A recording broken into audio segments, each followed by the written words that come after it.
come to me and they don't have high quality photos, I actually kindly say, I'd prefer you invest in them first and then come back to me after that and we can continue on. Bios is another asset. So there are really 4 sets of bios that you should have ready and on deck. Those for your founder or you. And then if you're more than just you, those for the public facing members of your leadership, such as a president or a COO, for example. Those for your product or service or platform, and then those for your company. For each of those sets, there really are 3 ideal links to have prepared. Now, this might take a while to develop if you're starting out from scratch, but it's going to save you a load of time down the road and prepare you to respond to press at a moment's notice. If you're a larger company, something else to consider is that there may be an approval process involved in the creation of these bios. So if a writer asks for your bio and they're on deadline and you can't get it to them in time, then this could in extreme cases lose you the feature. So it's just something I always advise to prep up front. Here are those 3 different lengths to prepare. Over time, you will likely have a variety of variations. I say just save them all to a Google Drive, pick and choose. They all service different kind of purposes. So the 25 to 50 word length, that is commonly used for guest post bylines. It can be used on social and website. Then we have that 75 to kind of 100 word sweet spot. Often for podcasts, for example, you might be like this event, Bucky requested my bio. This is the length I sent her. It's also great for boilerplates, which for those of you in PR know what that means. For those of you not, a boilerplate is a technical term for an about section that we place at the bottom of a press release. So don't worry too much about that. And then we have a folder bio. These folder bios can be used for speaking engagements. Sometimes we put them on our website, etc. So those are kind of the 3 lengths. And again, you should be having them for your founder and your company at a minimum, and then likely your product, service, or platform. Website. So here's why it matters for PR. If you get all this great digital press or non-digital press, thus making the traffic being sent back, so sending traffic back to your website, and then your website is less than professional or low converting, then what was the point of that press, right? If you're not set up to convert that press, then you're doing something that I call just press for fluff, right? I like to come at PR from a conversion focus. So if you're doing PR, if you want PR with intention to convert, make sure the place you're sending them is set up. And I know we have tech experts in the room, so I don't doubt that you know how to optimize website. I just like to highlight it from the PR side. Okay, be searchable. So reporters don't just use Google to look up brands anymore. They really do head to social media too. So you should make sure all of your company's platforms are well branded and portraying a unified message. Even if you don't think or plan to use a certain platform now or in the near future, I always say cover your bases and claim that name, just in case.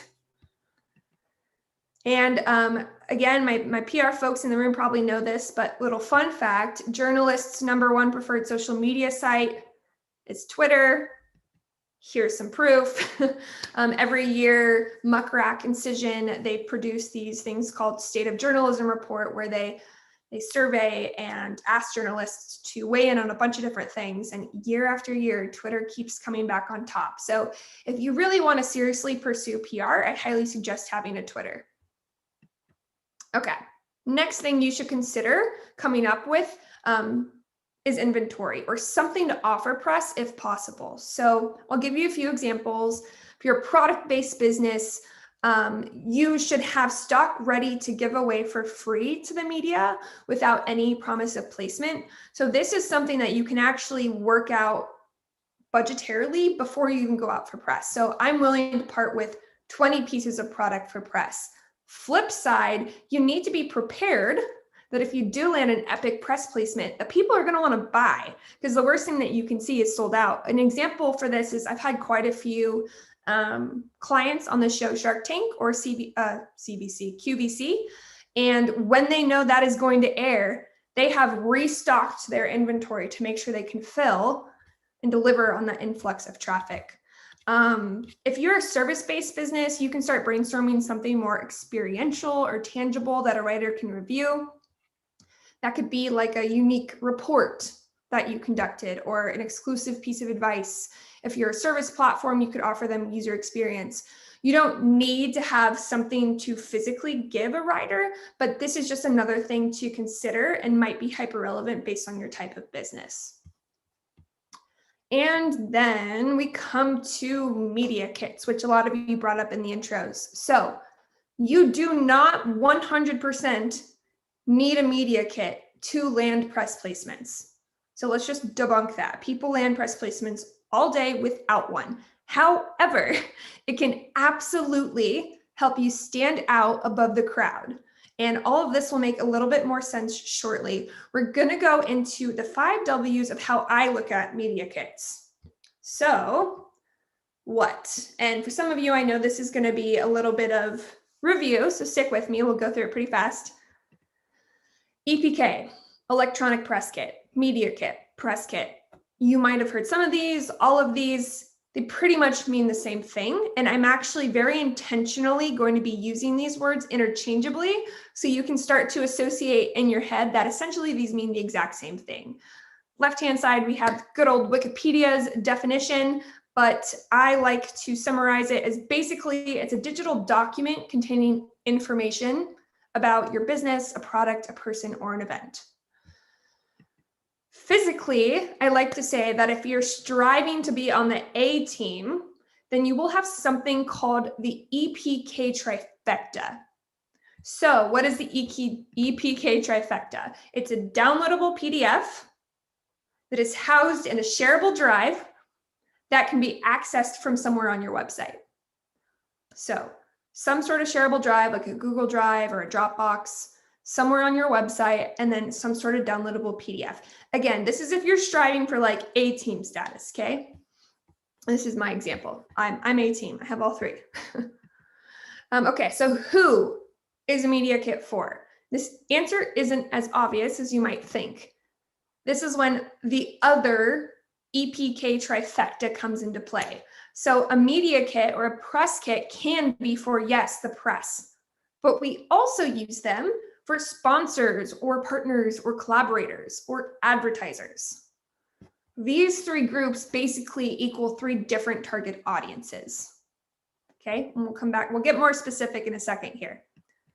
So why do we make one of these? Why do we make a press kit? Number 1, to help you land press. Number 2, to help you land sponsorship or collaboration deals. 3, to help you land advertising partners. So if you haven't noticed, there's a lot of rules of 3. We have 3 forms of an EPK. We have 3 target audiences, and there's 3 kind of whys.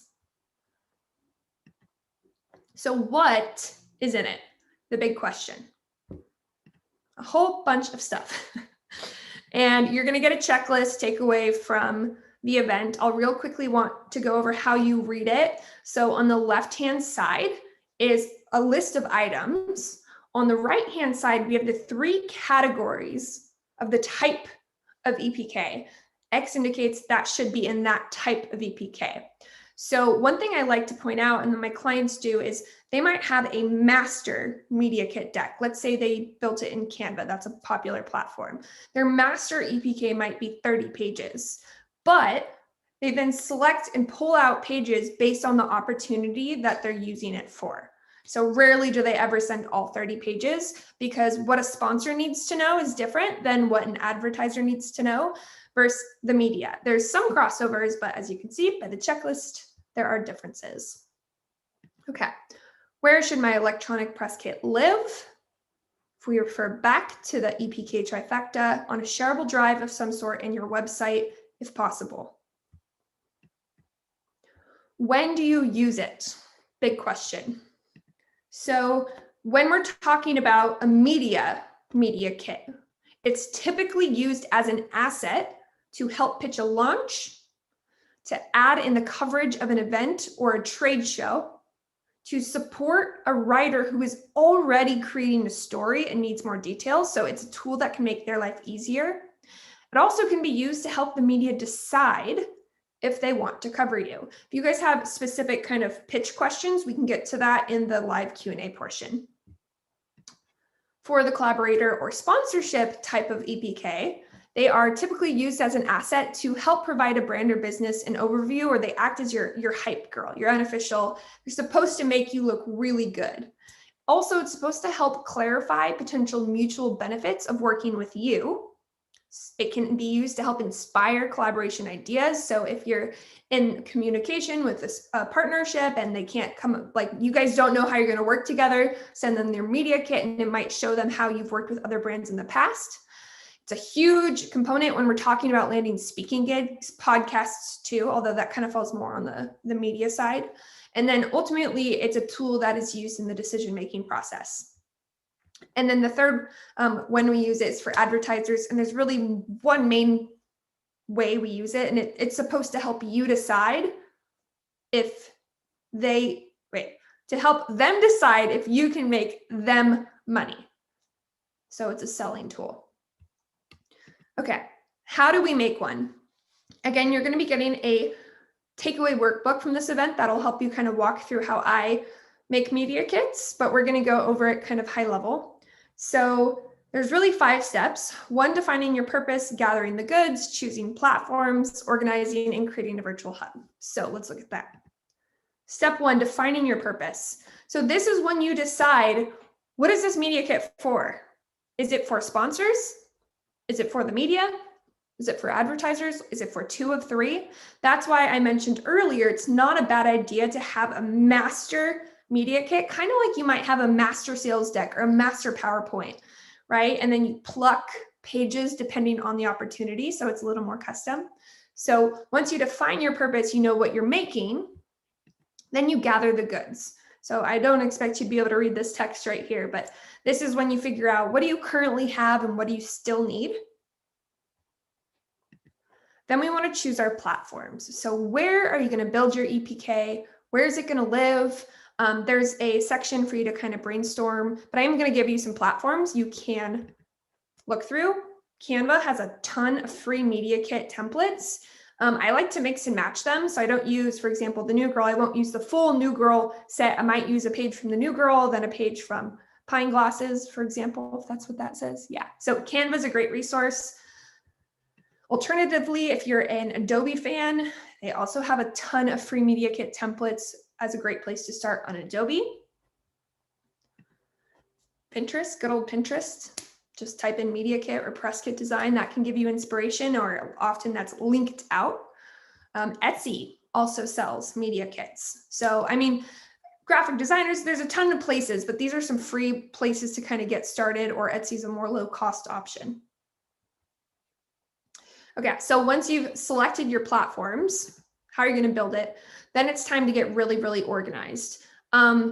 What you will see in your packet on the left-hand side, because I know this is hard to see, pages for your PDF. One thing I like to note is you should always have contact information, if not on the first page or not on the cover, on the first page, and you can combine. So when you're looking at that checklist, you don't need to have one single page for every item on that checklist, right? So on your about page, you can integrate your awards and accolades. It's going to shift and change as you have more and more opportunities to include in it, or more things to put in it.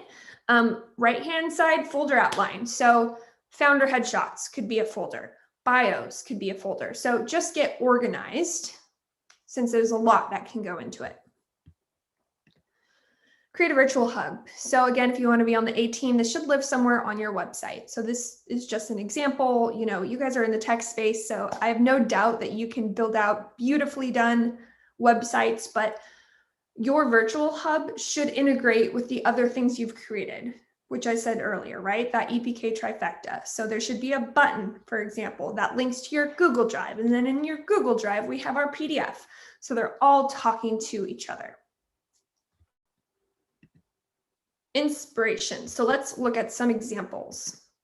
All right, this is blurry, but what you're looking at on the left-hand side is their webpage, this company's webpage.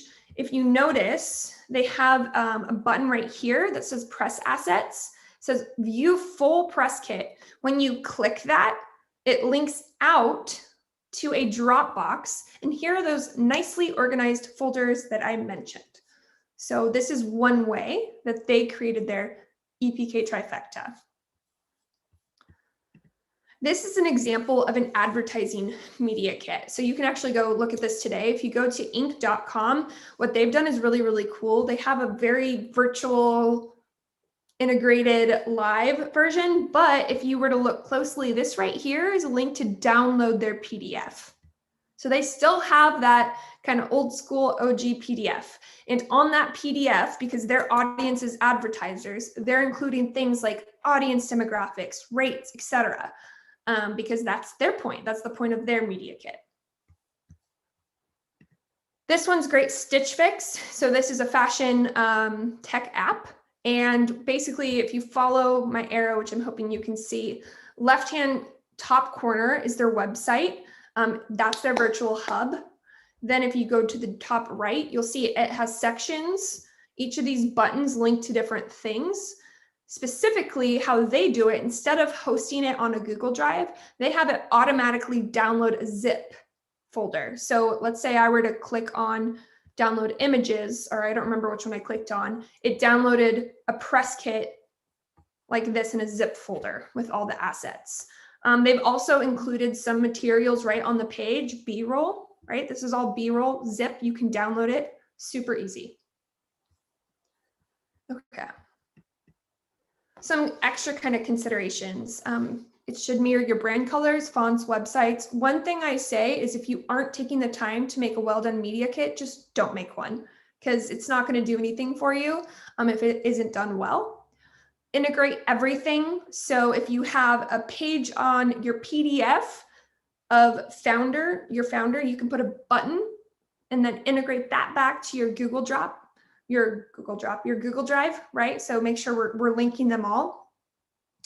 I like to think of a media kit as a resume, right? It's an asset. The resume alone won't land you the job if you don't know how to use it correctly. However, it can be very helpful. Customize, customize, customize. So I never have my clients use the same set of, well, that's a lie. 8 out of 10 times, they won't use the exact same order of a media kit. They'll customize it, similar to how they're customizing a pitch, because the application or when they're using it, each person at the receiving end are going to care about slightly different things. So if it's a media, we might want to put, page 3 and 4 up top, versus if it's an advertiser, we might want to delete pages 7 and 8, depending on what that is. So think of your media kit as something that you can continuously customize and update.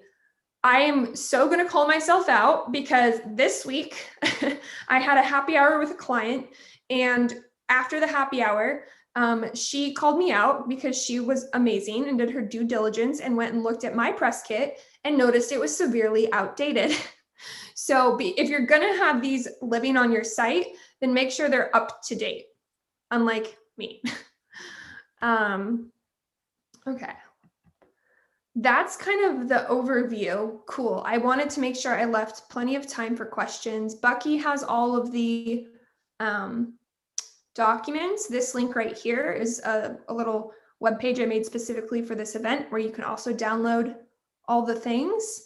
Other than that, I'd love to open it up for questions.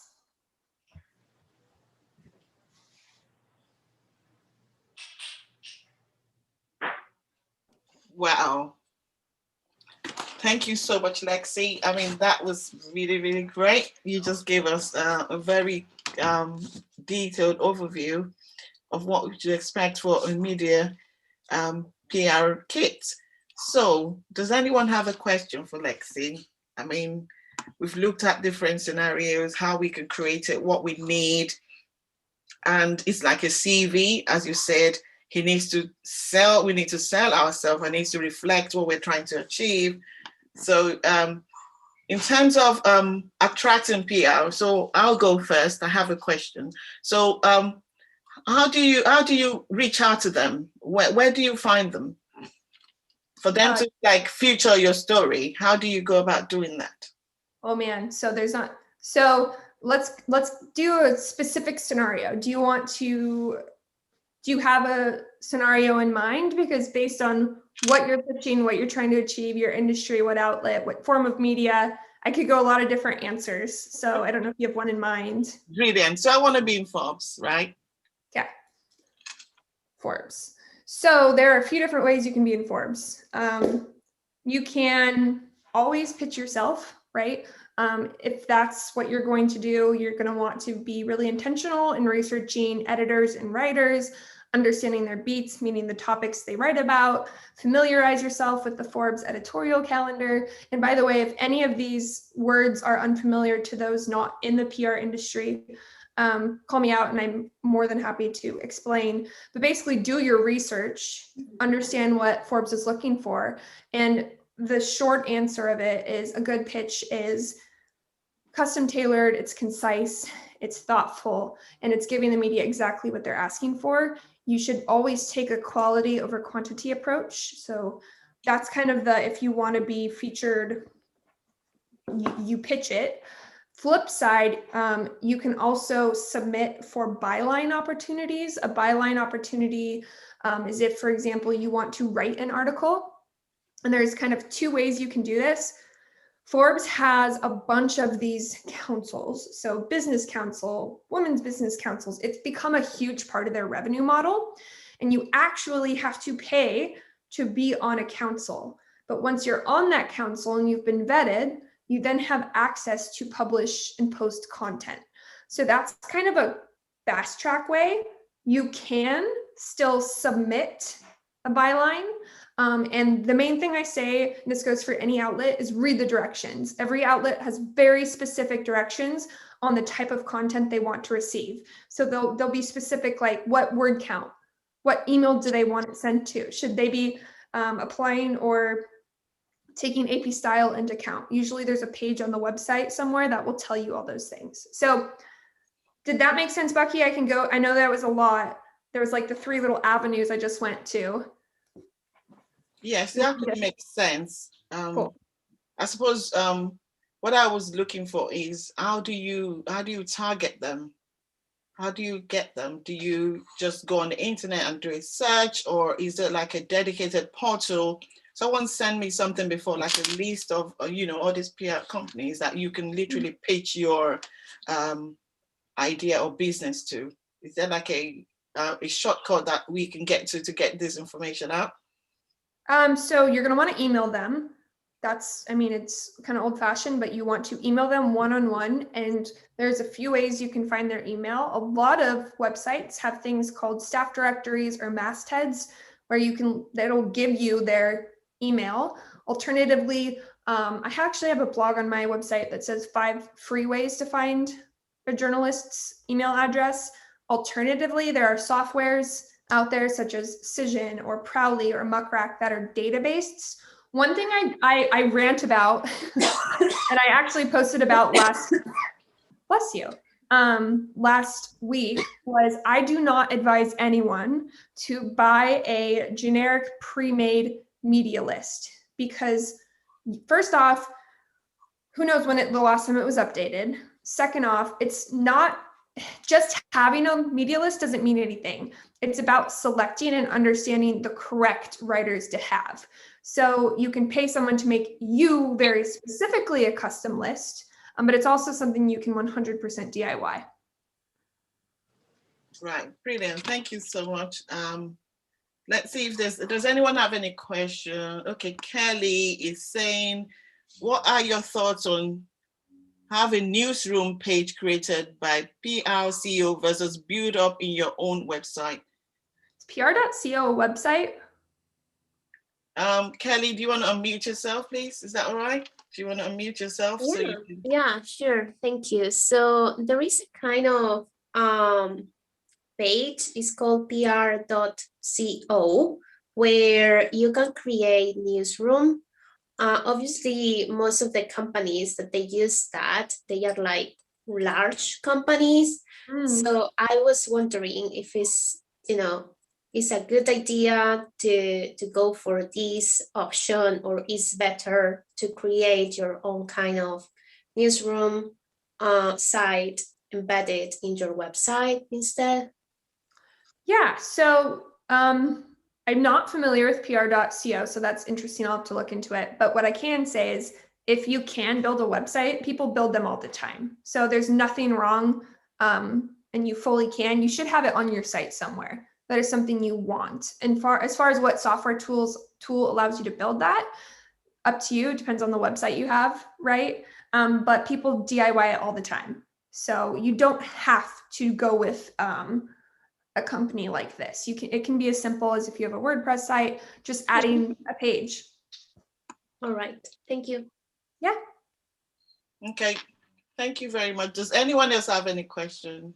Omar, Wumi, do you have any questions for Lexi? I disagree with everything you said, Lexi. Interesting. Of course, I agree with everything. I mean, it's amazing. I love how, just very easy to understand, practical and real. Great job. Well done. Thank you, Lexi. Well, thank you. Thank you. Yes. Omar, you didn't tell us your background, I did say, I said so, that I'm also, we're in the same industry, Lexi and I, so yeah. And then about, people who are trying to position as, influencers, what's the best way you think they should create their EPK? Yeah, so great question. Usually a influencer is going to be using an EPK to land sponsorships or partnerships or advertising. So at the front end of their media kit, people are going to care about numbers. So how many followers, what's their email list, what's their engagement rate, if they have a blog, what's their traffic? So how can they prove to the sponsor or the collaborator or the advertiser that advertiser or sponsor is going to see a return? They're also going to want to have like audience demographics. So basically, often influencers use media kits more as a selling tool. Brilliant. Thank you very much. Any more questions? It's been amazing. I've learned a lot. Thank you so much, Lexi. Yeah. I keep hearing EPK. EPK it means the same thing as a media kit. So if you're watching this recording after the session or you're live watching us, what we're talking about is how to get PR ready. How do you create a PR kit? And how do you get customers? How do you attract the right audience? How do you get the press to be interested in what you're offering? So Lexi's been sharing, Lexi Smith is an expert in PR and she's been sharing her expertise with us. So do you want to summarize, if we don't have any more questions, is there any last words you want to leave with us, Lexi? Yeah, I'll give you guys a few resources. I did just drop the URL in this chat, I think. Yes, I did. For all those checklists I was promising, but Bucky has them too, so maybe you'll be sending them out. If you want to continue to learn more, well, first off, open invitation to slide into my DMs on Instagram. That's where I hang out the most. I'm at the PRBar_Inc. And if you want to keep learning, I have a podcast. Just had a new episode drop today with a great member of the media. She did Good Day LA, E! News, and I have other publicists on that show too. So if this is something that interests you, I have a ton of free resources out there, tons of videos, lots on my site. So I guess permission to professionally stalk me and reach out if you have any questions. Okay, so do you want to drop your handle so people can follow you? Yeah, I'll do that. I'll make life easy. And for the PR